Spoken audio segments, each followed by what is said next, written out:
Okay, wonderful. Hello, everybody. Taryn Reeves, the CEO and founder of Four Eagles Publishing and the publishing house Concierge. And today I'm being joined by the beautiful Sarah Greener, who is living in New Zealand, and she is one of the authors inside of Phoenix Rising, a multi-author book project currently underway with Four Eagles Publishing. Welcome, Sarah. Hi, nice to see you. Nice to see you. Now, Sarah is a wife, a mother, a CrossFit newbie, a vitamin C, as in the ocean addict, author and founder of the Human-Centered Business. After years of slogging it out, working too many hours in her business, Sarah got her life back. Getting aligned with her vision, what matters most, and her flow has led her to a life and business that she loves. Sarah works with business owners to give them back a day a week in 40 days so they can spend time with those they love, doing what matters most to them. Her specialty is reducing stress and overwhelm without self-sacrificing while getting you back in control of your business. She and her husband run a successful tourism business, and she has a global client base in her coaching business. Welcome, Sarah. That sounds so amazing. Getting our life back. Time is just our most important asset that we can never get back and repeat as far as we know. So what a wonderful gift. Yeah, so far. Right? Yeah, that's right.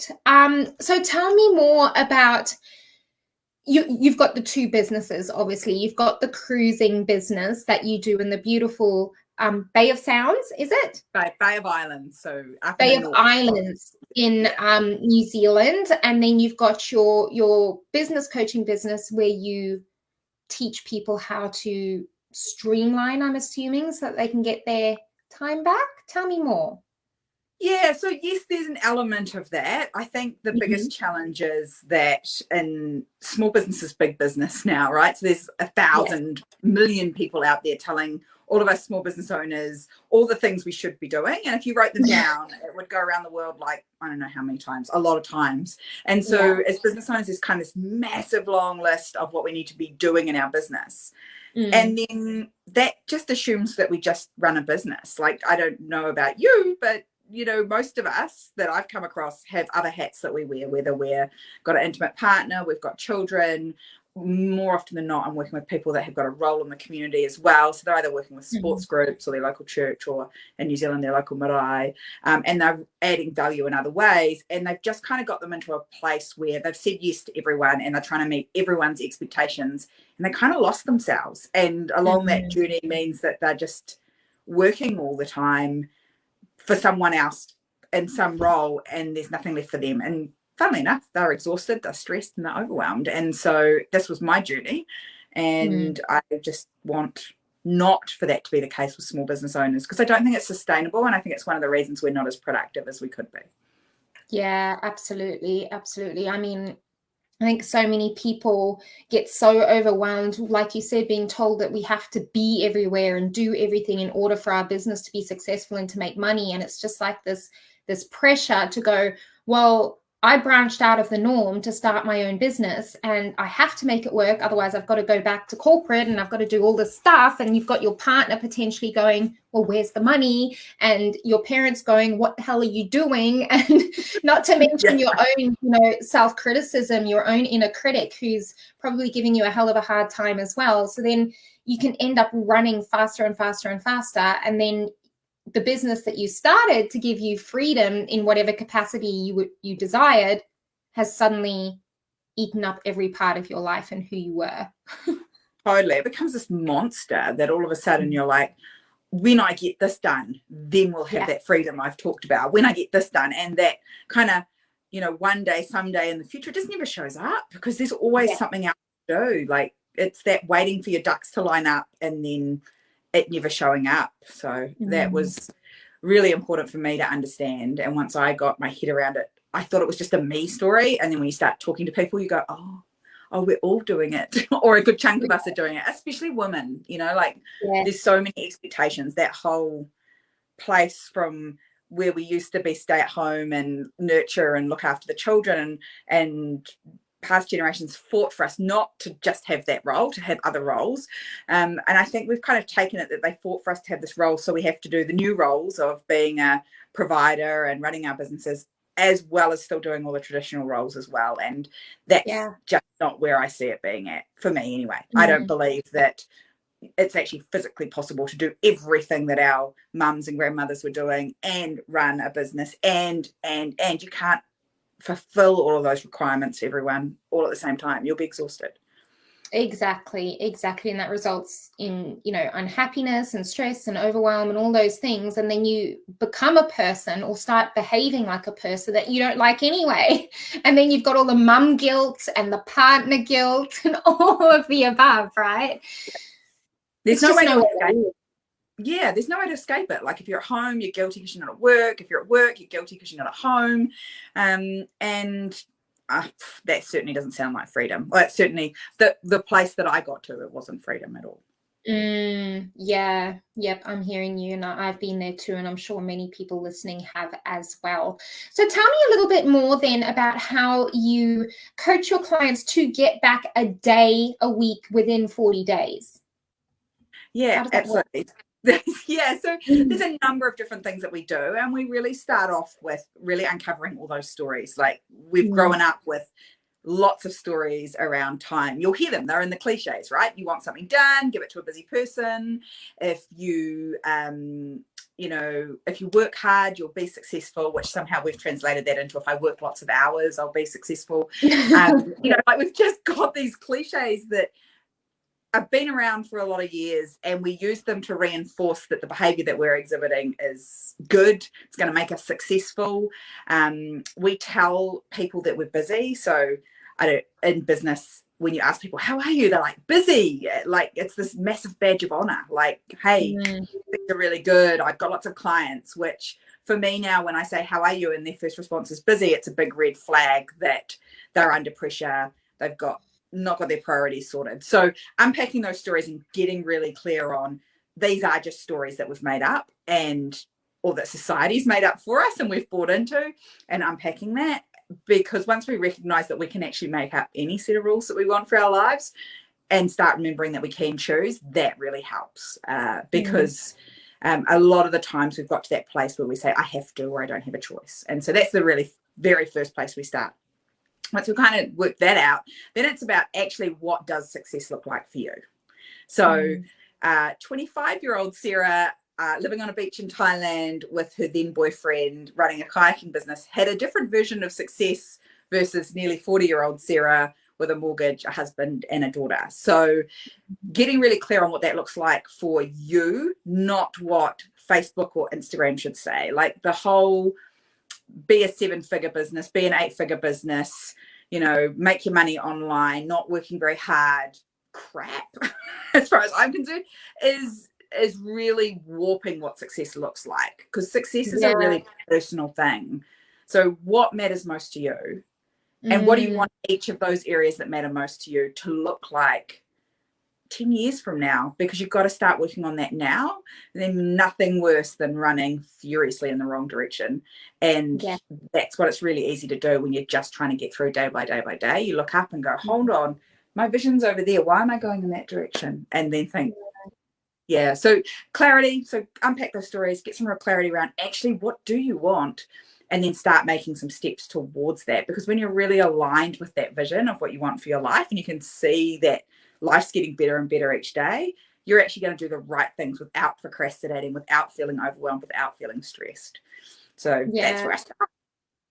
Yeah, that sounds amazing. And it is so easy to be, I suppose, peer pressured in a way into this is what success is, instead of going, you know what, I actually only want to work 2 days, or I only want to work 3 days. I don't need 7 figures to have what I need. I want to live off the grid, or I want to do, X, Y, and Z, whatever it is for that person. And then there's the other side of the thing. Like you've got someone like me who's like, yeah, I want to earn 7 figers, but I also only want to work 3 days a week. Right. And either way, it doesn't matter what your vision or version of success looks like. It is absolutely possible, but you need to know what that is for you and why. Why is it that way? Yeah, and that's what's really important. And I guess there's no judgment on whether you want to have a 7-figure or 8-figure business, or you want to have a $200,000 business that gives you a really great lifestyle that you earn in 2 days a week, right? Like, there's no judgment on whether that's right or wrong, but I think it's really important that you're clear on what you want, just not what's blowing across Instagram feed or in Facebook that tells you what it should be. Because if I tried to be everything I should be still, I wouldn't have got to this place where I'm in a life that I absolutely love and businesses that I love, with a really strong marriage and a great relationship with my daughter. I just wouldn't have had any of those things probably had I carried on the way I'd going. And that was just this total lack of focus on what mattered to me. So it's working that out first, and everyone's going to be different. Like I say, right now I have a 9-year-old. In 10 years time, probably even less than that, because she's a girl, she's probably not going to want to hang out with me too much. So my life will be different and I'll have different goals and different priorities. But right now it's a priority to me to have time with her. Yeah, I love that. And I think as mums, we can put a lot of pressure on ourselves to be modeling that they can do anything that they want to do. But then sometimes that can come at the sacrifice of spending time with them. And then it's like, well, hang on, what's the real gift here? Yeah, and that's a real interesting one. So I'm the eldest of 4 girls, so I was really lucky to grow up grew up on a big farm, grew up on 2,500 acres. And beautiful. I remember as a child always hearing my dad being asked, "Don't you wish you had boys?" Because I was the eldest of 4 daughters. Mum and dad had 4 under. And dad always used to say, "My girls can do anything your boys can do, and they can probably do it smarter," because we had to think about it before we could do it. And like any time there was an event where us girls had to do something that were traditional men's jobs, dad'd be like, "I know you can do it, and you can do it smarter than them, and we'll do it faster, and we'll do it better," and all those things, which was awesome. We were totally empowered as young girls and as into young women. I think the big thing that generation forgot to tell us, because they didn't know what we were going to show up like, was they said we could do anything. What they forgot to add to that was you can't do everything. So you're still going to have to make choices. And that's a real, like, I want to say to my daughter, you can be anything, you can do anything you want, but you can't do everything all at once, because that's the bit that gets you unstuck. Yeah, I love how you phrase that, because that is basically what it boils down to, 100%. How interesting. Yeah, I'm just reflecting on my own journey, as well, because I like to do everything. Like, I am sometimes manic.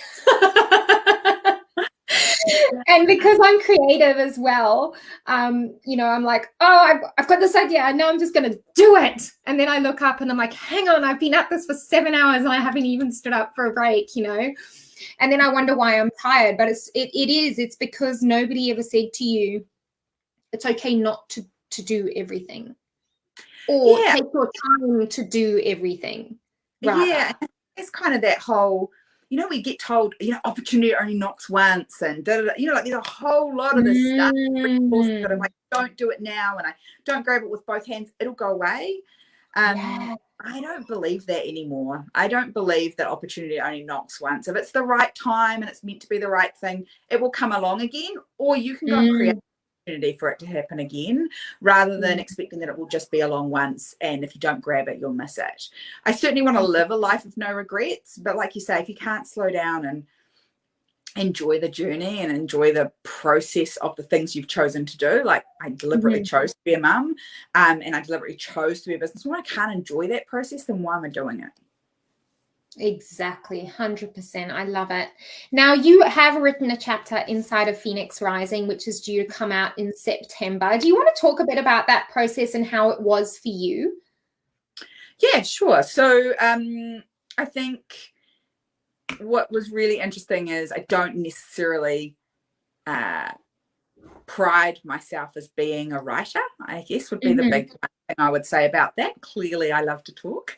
But I'm not, I can put pen to paper. My English teacher from high school, which is a long time ago now, would say, oh, no, she could write. But, it's a different world now. The speed at which you have to create content and that sort of stuff has moved so quickly. And so I sort of was like, oh, God, there's a lot of words, and how am I going to get that done? And I'm all about getting my time back. So anything that's going to take a lot of time, I'm like, nah. Not interested. So having you kind of walk through the process and go, hey, here's some ways that you can make this fast and simple and easy for you. You've probably been telling this story for a little while, where's the resource that you've already got that story written down, or you've got it in another form, and how can you use that to bring it forward? Yeah. So really interesting to sort of think about the different ways, because I do that with people in business. So now to think about how can I get my thoughts down really, really quickly into a way that we can then use as a chapter, and then kind of walking through that process of, that it sounds very, really basic, but beginning, middle, and end, like how do we structure the story is not something I'd been through before. I just blah how I and so to have some support along the way to kind of go, this is best practice in terms of the way that we're going to structure these chapters was super helpful. And there was clear time frames, and we walked away through it all the time. I felt like I had plenty of space and time to do it, so it's been really good. It's been enjoyable, super interesting bunch of ladies that have all come from totally different places and are doing different things, so that's been really good too, like to make these connections that aren't people that I would normally necessarily rub up against in my day-to-day life. Yeah, amazing. And what are you hoping to achieve as a result of being a part of this project, whether that's in business or personal or both? Yeah, so I think always there's, it doesn't matter how often I do this, the whole putting yourself out there, whether it be on camera or writing your thoughts down and putting it out there to be sold to other people so they can read it and it'll be around as a legacy for a long time. I find it challenging. I think we do, because as much work as I do on myself about what other people think of me doesn't matter, it still matters. So 100%, it's human nature. Yeah, absolutely. So getting out of that comfort zone and doing something that's a bit of growth for me. In terms of business, obviously it's reaching other people. Like, the reason I got into doing what I do is so that people don't end up in the place I ended up in, because it's not fun. It's not healthy for your relationships. It's not healthy for your children. It's certainly not healthy for your business. And I want to build and help people build thriving, sustainable businesses, because the impact, the ripple effect of that for me is the legacy I can leave behind. So if you're thriving as a business owner and you're healthy and you're sustainable and you're doing everything that's aligned for you, you've got the capacity to give back and make a bigger impact yourself. And so that ripple effect for me is really important.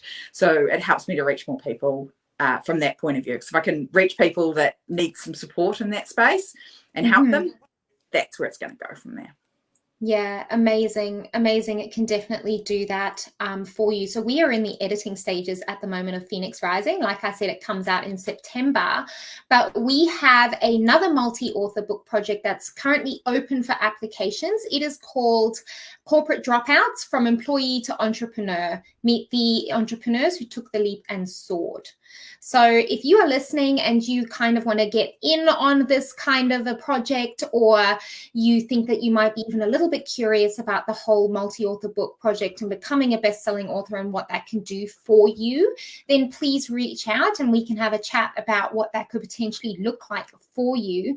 But Sarah, thank you so much for joining me today. It's been an absolute pleasure working with you in this project, and we've still got more to go. And thank you so much for all that you do.